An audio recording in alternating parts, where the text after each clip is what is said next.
wabarakatuh. Di sini saya akan menjelaskan tentang adopsi inovasi penyuluhan pertanian. Yang pertama yang akan saya bahas materi tentang apa itu penyuluhan pertanian. Penyuluhan pertanian adalah suatu proses pembelajaran yang dirancang secara sistematis dan terencana dengan tujuan untuk membangun petani, pelaku usaha tani, dan masyarakat pedesaan dalam meningkatkan pengetahuan, keterampilan, dan sikap mereka terhadap dunia pertanian. Penyuluhan tidak hanya sekedar menyampaikan informasi, melainkan juga mendorong perubahan perilaku, membuka wawasan, dan memperkuat kapasitas petani agar mampu mengambil keputusan yang tepat dalam mengelola usaha taninya. Penyuluhan pertanian mencakup berbagai aspek penting seperti pemahaman terhadap teknologi pertanian baru, manajemen usaha tani, pengelolaan sumber daya alam, diversifikasi pertanian, serta pemasaran hasil pertanian. Melalui kegiatan ini, para penyuluh berperan sebagai jembatan antara ilmu pengetahuan yang dihasilkan oleh lembaga penelitian atau perguruan tinggi dengan kebutuhan nyata yang dihadapi oleh petani di lapangan. Dengan demikian, penyuluh bukanlah proses satu arah, melainkan bersifat partisipatif. Petani bukan hanya sebagai penerima informasi, tetapi sebagai subjek pembelajaran aktif. Penyuluhan bertujuan akhir untuk meningkatkan produktivitas pertanian, pendapatan petani, ketahanan pangan, serta berkelanjutan lingkungan. Yang kedua, apa itu adopsi inovasi? Adopsi inovasi adalah proses di mana individu, kelompok, atau masyarakat menerima dan memulai menggunakan suatu gagasan baru, teknologi baru, atau praktik baru yang sebelumnya mereka belum kenal atau digunakan secara luas. Dalam konteks pertanian, inovasi bisa berupa benih unggul, pupuk organik, sistem tanam baru, teknologi irigasi, digitalisasi usaha tani, hingga praktik ramah lingkungan. Proses adopsi inovasi dalam penyuluhan pertanian merupakan salah satu aspek terpenting, karena disinilah terjadi peralihan dari pengetahuan menjadi tindakan nyata.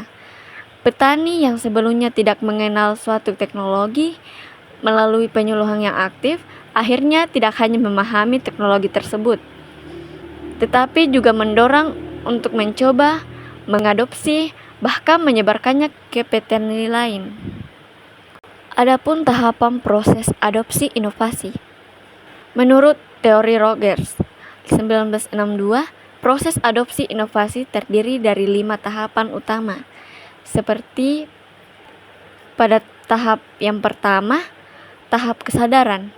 Pada tahap ini, petani memulai mengenal keberadaan suatu inovasi, informasi yang bisa diperoleh penyuluh, media massa, media sosial, atau sesama petani. Di tahap ini, tujuan penyuluhan adalah membangkitkan minat dan rasa ingin tahu petani terhadap inovasi tersebut. Tahap yang kedua, tahap minat. Setelah mengetahui bahwa suatu inovasi ada, petani mulai tertarik dan mencari informasi yang lanjut. Mereka ingin tahu bagaimana cara kerja inovasi tersebut, apa manfaatnya, dan apa cocok dengan kondisi usaha tani mereka. Tahapan yang ketiga, tahapan evaluasi. Di sini petani melakukan penilaian terhadap inovasi yang ditawarkan. Mereka mempertimbangkan faktor biaya, hasil, resiko, dan kesesuaian dengan lingkungan serta modal yang dimiliki. Tahap keempat, tahap percobaan. Pada tahap ini, petani mulai mencoba menerapkan inovasi tersebut dalam skala kecil. Tujuannya adalah untuk mengamati langsung hasil dan penilaian efektifnya. Tahap yang terakhir adalah tahap adopsi. Jika percobaan yang menunjukkan hasil positif, maka petani akan mengadopsi inovasi tersebut secara lebih luas dalam kegiatan usaha tani mereka. Adapun faktor-faktor yang mempengaruhi adopsi inovasi. Adopsi inovasi dalam penyuluhan pertanian tidak selalu berjalan mulus. Ada beberapa yang mempengaruhi cepat atau lambatnya proses adopsi. Faktor yang pertama, karakteristik inovasi. Inovasi yang memiliki keunggulan relatif lebih baik daripada teknologi lama, mudah dipahami, mudah dicoba, dan sesuai dengan nilai-nilai petani akan lebih mudah diadopsi. Faktor yang kedua, karakteristik petani. Dari latar belakang pendidikan, pengalaman bertani, usia, keberanian mengambil risiko, serta tingkat keterbukaan terhadap perubahan sangat menentukan. Adapun faktor lingkungan sosial dan budaya, dukungan dari kelompok tani, tokoh masyarakat, dan norma lokal yang akan mempengaruhi keputusan petani untuk mencoba sesuatu yang baru. Faktor terakhir, ketersediaan sumber daya, ketersediaan dana, alat, bahan, serta akses terhadap pasar atau informasi teknologi juga sangat penting. Peran penyuluh. Peran penyuluh yang aktif, kompeten, dan mampu menjalin komunikasi yang baik dengan petani akan mempercepat proses adopsi inovasi. Peran penyuluh dalam mendorong adopsi inovasi. Penyuluh berfungsi sebagai agen perubahan. Mereka menjadi perantara antara lembaga penelitian dan petani, menyampaikan teknologi baru, sekaligus membimbing petani dalam memahami dan menerapkan inovasi secara tepat. Peran penyuluh dalam adopsi inovasi mencangkup berbagai aspek seperti menyediakan informasi yang akurat dan mudah dipahami, melakukan demonstrasi lapangan, DEMFARM, agar petani bisa melihat langsung manfaat inovasi, membimbing proses percobaan teknologi secara bertahap, menjadi fasilitator dalam diskusi kelompok tani, membangun kepercayaan petani agar mereka berani mencoba hal baru. Penyuluh yang berhasil adalah mereka yang mampu memposisikan diri bukan hanya sebagai guru, melainkan sebagai mitra petani.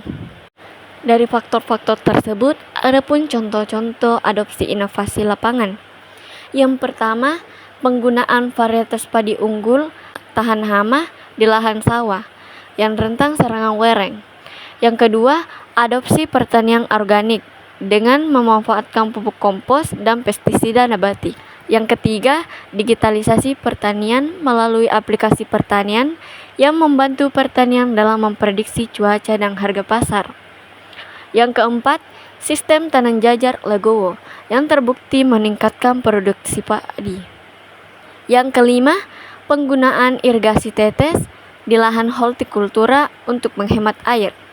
Setiap contoh tersebut melibatkan proses penyuluh yang panjang, mulai dari pengenalan teknologi hingga penerapan secara berkelanjutannya. Baik, itu saja materi dari saya tentang adopsi inovasi dalam penyuluhan pertanian. Sekian dari saya. Wassalamualaikum warahmatullahi wabarakatuh.